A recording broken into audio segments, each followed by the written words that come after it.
All right, while I was waiting for the broth to come up to a boil, I got my pressure canner ready to go. I made sure I could see light through this, hold it up to a light, and you want to be able to see through it because that's where the steam will escape. Make sure the valve is working. And you always want to check your seals right here, your rubber gasket, to make sure that there's no cracks or anything in it and that it's gonna work properly. I put 3 quarts of water in the bottom of my canner, and make sure you have your bottom thing there on the bottom. I can't remember what it's called, but basically it's so your jars don't touch the bottom of the pot. You must have that. Okay, so my broth here is just about up to a boil, just about to boil, so I'll grab that off in a second. And I have all my jars. My pressure canner holds 7 quarts. So I washed up 7 jars. I have 4 sitting here with hot water ready to go. And as I empty those, I'll pour them into the other 3 and fill up. I found if I put too much of a hot water into my jars, it'll explode them on the counter. I had one like pop and break going away from me. I have all of my lids, new lids and rings washed and ready to go. These do not need to stay warm. These need to stay slightly warm since I'm putting in boiling water. And then I have this on number 2. So it's like a low temperature, just so it's going to be kind of warm, the same temperature as the broth jars. All right, so I'm going to go ahead and grab my pot off of here. It's probably boiling, and we'll get started filling our jars. All right, and as this was coming up to boil, I kept stirring it just to make sure nothing on the bottom was going to burn on the bottom of the pot, and just to make sure it was fully mixed, since I combined both of my pots into this one. I'm so glad they fit. That's so nice. Okay, so I'm going to take one of my jars that has hot water in it, pour it into one of my others so I'm not wasting the water. And then I can go ahead and fill this up. As I wash them, I check to make sure there's no nicks in any of the tops of my jars there. So this is how I like to do liquids. I like to use a measuring cup like this over the pot. So see how it drips off of the measuring cup? Now it's not going to drip all over everything.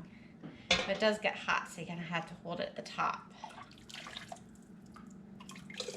And just fill it up to 1-inch headspace. I have my canning book right next to me on my cutting board as a guide, just to double check how headspace and how long this goes for.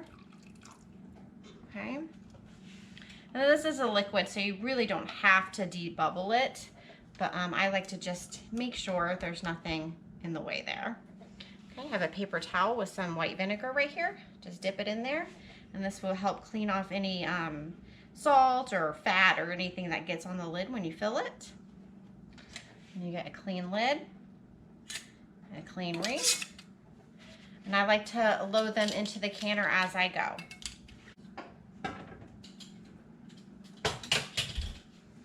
All right, and so I'll just keep doing that with all 7 jars. And then I'll talk you through the next process that comes next. Okay, I got all 7 quart jars filled and in my pot. So what I'm gonna do next is put on my lid. Actually, no, there's one more thing I wanna do. That little bowl of vinegar I had that I was dipping my paper towel into, I'm going to put it into the pot. And that will help keep your jars nice and clean. So when it's time to wash them, you don't have to get all if there was any grease or anything that get on your jars. Okay, so then you just line up your arrows, or however your pot is supposed to be closed. And what we're going to do now is just turn the temperature up just a little bit, and I'm going to turn it up gradually until we start getting some vent steam coming out of this right here. And then once that starts venting, then we set a timer for 10 minutes, okay? So once that starts venting for 10 minutes, then you start your processing time. Here in my canning book, I have my beef stock, and it says this needs to go at 10 pounds of pressure for 20 minutes for a pint, and quarts are for 25. So I'm gonna have to process for 25 minutes. So once this starts venting for 10 minutes, I will place this on top of there. Then I need to wait for the pressure to get all the way up to 10 before I start my time for 25 minutes. All right, I'll bring you back when it starts venting so you can see what it looks like. All right, we got some steam venting. So this pot is about here. This little valve here will pop up here in a few minutes. And I'll go ahead and set my timer for 10 minutes and let this vent for 10 minutes. And then I'll put my little weight on there and let it get to pressure. All right, after the 10 minutes was up and it stopped, it was still venting, I went ahead and put this on top. And now I just now reached 10 pounds of pressure, so I turned my temperature down on my stove. Now I'm gonna set my timer for 25 minutes. All right, so now I just have to keep a close eye to make sure that this stays at 10 and doesn't go below or go too high. So I just kind of have to maneuver my temperature just a little bit. But usually if I go between my low and my 2, it stays right there. All right, I'll bring you back when I take them out.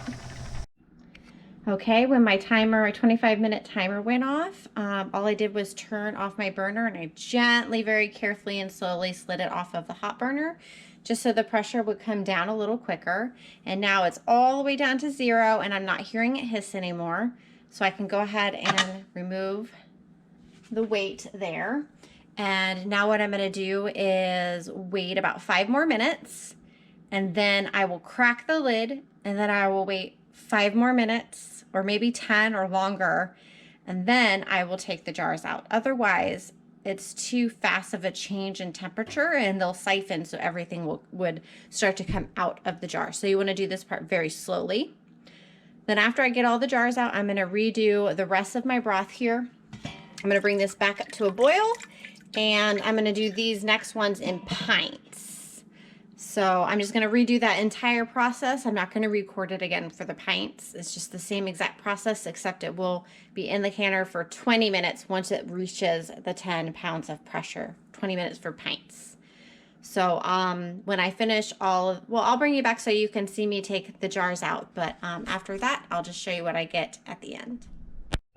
All right, so I got 6 more pints ready to go into the canner. I'm gonna go ahead and take out the quarts now. I've already had about 3 or 4 seal. I could hear them ping. So I'm gonna go ahead and grab these out. Nice and carefully. I like to support it with a little pot holder here. And I'll just leave some space. I'll put them right next to my 2 jars of tallow.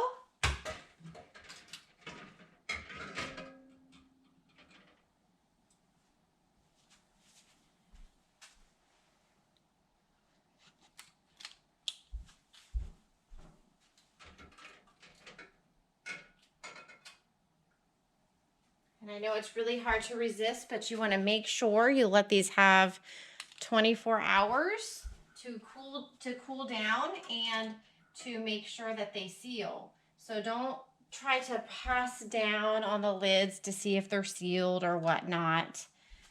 Just be patient because that can cause a false seal. If you press it down and it causes it to seal, you don't really know if that's really sealed and safe. You can see some of them are still kind of bubbling and boiling in here. So they're very hot. So you want to give them a little space right there in between them so they can cool down evenly.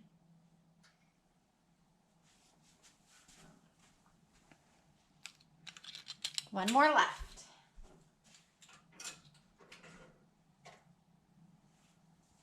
All right, looks like I was very lucky and didn't have any siphoning. Everything's filled to where I had it before. So if you take your time and you go nice and slow and do everything a little bit at a time and not be in a hurry, you'll have better success at not having siphoning. Okay, so I'm gonna go ahead and put these 6 in and repeat that whole process again. All right, I finally got the last load out of the canner. I ended up with 7 quarts and 6 pints. So the pints are about perfect to make gravy with if you need to make gravy. And the other ones will most likely go in soups and stuff. And then I have a 1.5 quarts of the tallow that I render down also. So these are going to sit here overnight. And then tomorrow I will wash them down and write on them what they are and the date and store them on my shelves.